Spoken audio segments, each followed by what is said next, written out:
Saudara Presiden Joko Widodo menunjuk Menteri Dalam Negeri Tito Karnavian sebagai PLT Menko Polhukam. Tito akan mengisi posisi Menko Polhukam yang digantikan Mahfud MD. Penunjukan Tito Karnavian ini tertuang dalam keputusan Presiden nomor 20/P tahun 2024 yang diteken Jokowi pada hari ini. Dalam kepres yang sama, Jokowi resmi memberhentikan secara hormat Mahfud MD sebagai Menko Polhukam. Tito Karnavian akan menjabat sebagai PLT hingga Jokowi menunjuk Menko Polhukam definitif pengganti Mahfud. Paling lambat 2 tahun, berarti paling lambat datanya 15. Pengangkatan Bapak Tito Karnavian sebagai pelaksana tugas, wewenang dan tanggung jawab Menko Polhukam sampai dengan adanya Menko Polhukam definitif. Pertimbangan pemilihannya Pak Tito Karnavian kan termasuk di dalam jajaran menteri-menteri Kementerian Kemenko Polhukam, adalah salah satu menteri yang senior ya, selain juga ada beberapa menteri yang lain ya.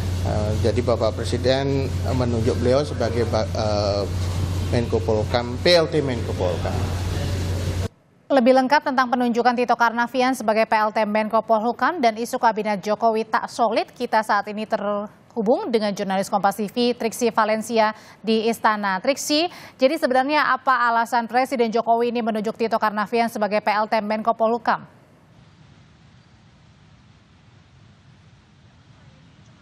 Ya Audrey, kalau mengutip tadi apa yang disampaikan oleh Ari Dwi Payana selaku staf khusus Presiden, memang ditegaskan adalah selain Tito Karnavian ini adalah senior, kemudian juga sudah memenuhi kualifikasi yang juga sudah dipertimbangkan maupun juga diperhitungkan oleh Presiden Joko Widodo.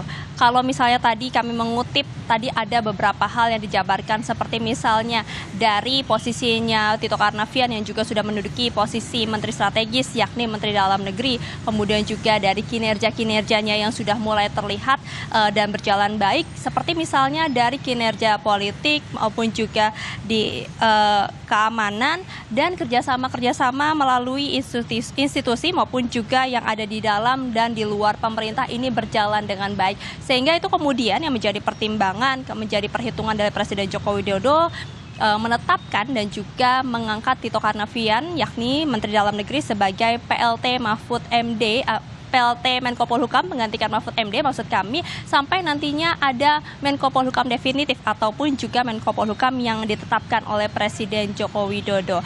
Nah itu yang kemudian sudah diperhitungkan secara matang, karena tadi ada beberapa hal yang kemudian kami soroti, Audrey dan juga saudara, seperti misalnya ketika Tito Karnavian ini menjabat sebagai Menteri Dalam Negeri yang kita tahu jabatannya ini sedang membawahi berbagai macam kepala daerah yang yakni adalah penjabat. Dan kita tahu ketika memang mengikut ada tugas baru sebagai Menko Polhukam yang saat ini juga berfokus kepada berlangsungnya pemilu, baik dari keamanan maupun juga dari hal-hal strategis. Nah ini kemudian disoroti apakah akan nanti ada bentrok, apakah nanti akan ada konflik of interest dan juga kesulitan ketika Tito Karnavian sebagai Menteri Dalam Negeri yang membawahi penjabat ini mendapatkan tugas dari Menko Polhukam.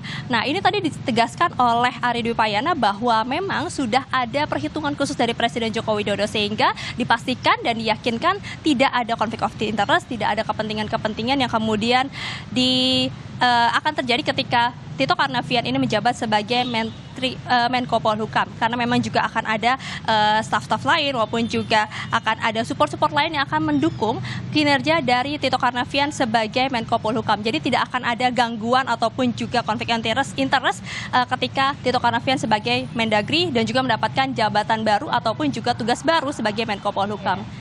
Triksi, kemudian juga ini kan ada di tengah-tengah isu mundur menteri ya, kemarin Mahfud MD juga sudah mengundurkan diri, hari ini Presiden juga memanggil sejumlah menteri termasuk diantaranya Menteri Keuangan Sri Mulyani ke Istana.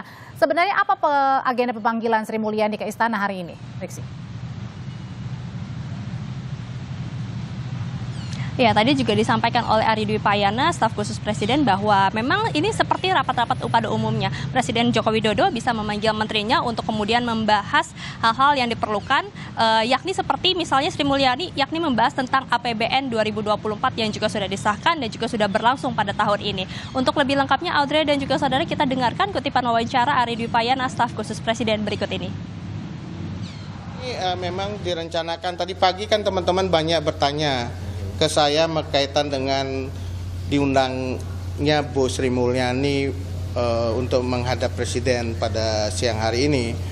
Oleh karena itu saya menjawab pertanyaan teman-teman, memang betul hari ini pukul 14.30 Bu Sri Mulyani akan diterima oleh Bapak Presiden untuk membicarakan hal-hal yang terkait dengan pelaksanaan APBN.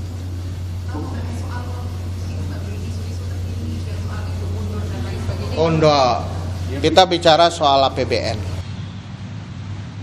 Isu mundurnya Sri Mulyani yang santer terdengar baik di kalangan istana maupun juga di luar kalangan istana, ini juga tadi sudah dijawab oleh Ari Dwi Payana bahwa tidak ada pembahasan terkait hal tersebut, termasuk juga tadi oleh Menteri Investasi yakni Bahlil yang mengatakan bahwa itu hanya isu belaka, kemudian juga baik di kondisi di dalam Kabinet Menteri Joko Widodo ini masih berjalan dengan baik, masih bekerja secara profesional, tidak ada kerenggangan. Tadi kami juga mengkonfirmasi kepada salah satu menteri non-partai yang juga masuk dalam Kabinet Indonesia Maju yang mengatakan bahwa tidak ada ketidaknyamanan maupun juga isu-isu goyang ataupun juga kerenggangan di dalam menteri ataupun juga di dalam Kabinet Joko Widodo. Jadi sampai saat ini semuanya berjalan sesuai dengan tugasnya masing-masing, mengerjakan pekerjaan yang memang sudah menjadi tupoksinya masing-masing sebagai menteri.